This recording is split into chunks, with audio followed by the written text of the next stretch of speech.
could you please elaborate on the phenomenon of time? When I'm fully present, I'm out of time, so to speak. Everything is perfectly okay as it is. It almost feels careless, as in the reality of this world, not everything, as in the reality of this world, not everything is okay. There's my old mother, my teenage daughters, and climate change that call for my doing and thinking, planning. But then, when I sink deep in the presence of the now, this all seems not to matter anymore, and I might as well do nothing about these worldly matters. This greatly confuses me. Please help me to get this straight. Thank you.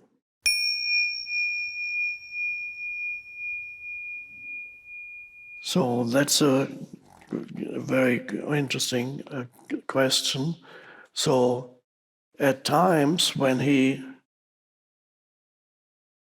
goes deeply into being, there's that sense that the world is fine. Everything is perfect. There's nothing that needs doing. And then when you come out of that and you see there's a lot that's wrong with this world, and both are true. There are certain levels of truth, and they seem to be quite often contradictory. If you, in the state of intense presence, one truth applies, and that is you are already, in the essence of your being, you are already complete, and there's nothing to achieve, there's nothing to add to who or what you are, there's nothing you could possibly add. There's already a sense of oneness and completion. And then when you think of the world appears like a dreamlike substance, and the world is fine too from that perspective. The world is going through an awakening process. That was one way in which you could interpret it. And it is going exactly where it needs to go. And the end is already assured, because the end is the complete awakening. As the Buddhist said, eventually every blade of grass will also become awakened. It's a transubstantiation of the entire world into spirit. One could say, let's not go too far. The omega point said, whatever, okay, we don't want to go too far. Let's keep it in the practical realm. And when you lose connectedness with being, then the world is just dreadful. There's so much that's wrong. And it's going to get worse, it seems, on this level. Both are true on their own level. The thing is, without the realization that this person does have, if you just say, "Oh, it's all a dream, it doesn't matter," that's not quite right. It's not true as far as you are concerned, because you're only repeating something that you've read somewhere. And that excuse, then you don't need to participate in this world, you think. No, I'm not going to do anything anymore, because it's all a dream anyway. I refuse to participate in this dream world. Now, what happens if you do that? The dream world will knock you on the head. Oh, but it's only a dream. It's a dream, I'm dreaming. Oh no, it hurts. So to speak, it's metaphorically speaking. The dream, if you dismiss it as just a dream world and you don't need to do anything, it's all pointless. The dream world will show you that you're wrong. And it will be painful. And so the secret then lies in being in both worlds, so that yes, this, if you want to even call it the dream or the dreamlike world here, you cannot just deny it. Well, if you have the deepest realization, there have been people, humans, who have completely gone within into the deepest, into being, and lost all interest in this world. And some have remained there. If they lived in the West, you can find some of them in mental homes. If they lived in the East, such as in India, they will be sitting somewhere by a temple or somewhere, and people will come and bring them food, because they traditionally recognize that state of complete disappearance from this world and complete alignment with source. So they will bring you food. So hopefully, if that ever happens to you, hopefully you won't find yourself in the West. Hopefully it happens in India, if you're lucky. But very few humans, that is not generally the destiny of human beings and of humanity.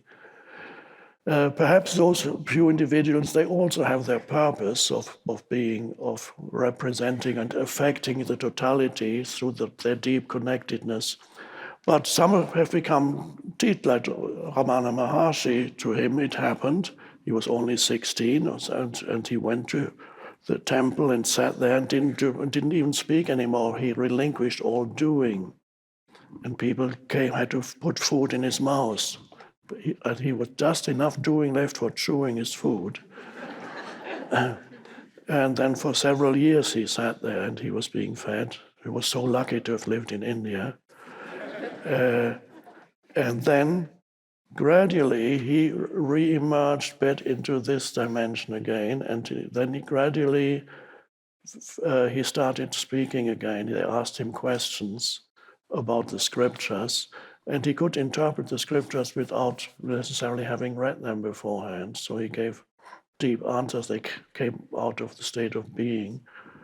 And so he found he came out again, and then he found a balance between being immersed in the being and being able to active in this world and to transform the consciousness of this world to contribute to the awakening. And so for most of us, the balance needs to be achieved between being rooted in the being dimension and without losing the ability to participate in this world, to take action when it's needed in whatever way, so that you can have one foot in one dimension, the other foot in this dimension. So you're the bridge.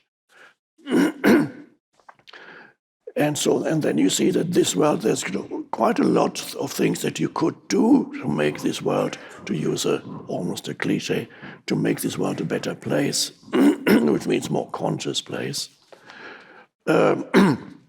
Whatever activity you choose in this dimension, the most important thing is that whatever activity or action you perform, that it is done consciously, not in the service of the egoic entity.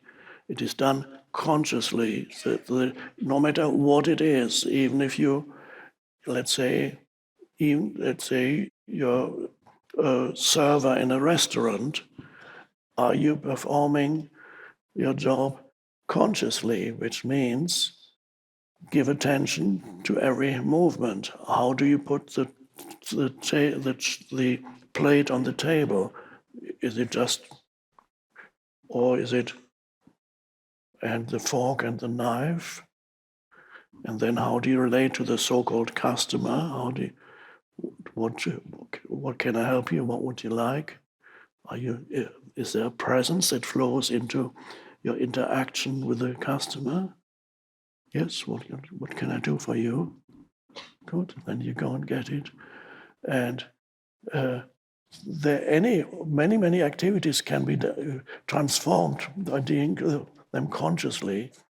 And there are then certain other activities, perhaps, in this world that are, by their essential nature, so unconscious that you may have to remove yourself from that kind of activity.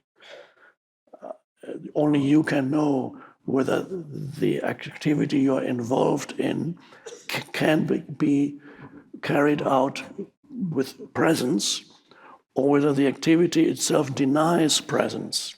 Some companies in this world, the general environment in some companies is so stressful and negative and dreadful that you might need to remove yourself. Or if you stay present in a company that's deeply non-present, it is also very likely that they will let you go. If you're lucky, they'll let you go. Or you have to say, one day you'll find yourself saying goodbye, and you walk out into uncertainty. And uncertainty is a wonderful thing if you accept it. If you accept uncertainty, not as something dreadful, but you don't know what's going to happen. Okay, it's fine. So whatever activity you perform, make sure that I called it presence, but there's another word we can use, it's wisdom. Without wisdom, good intentions are not enough.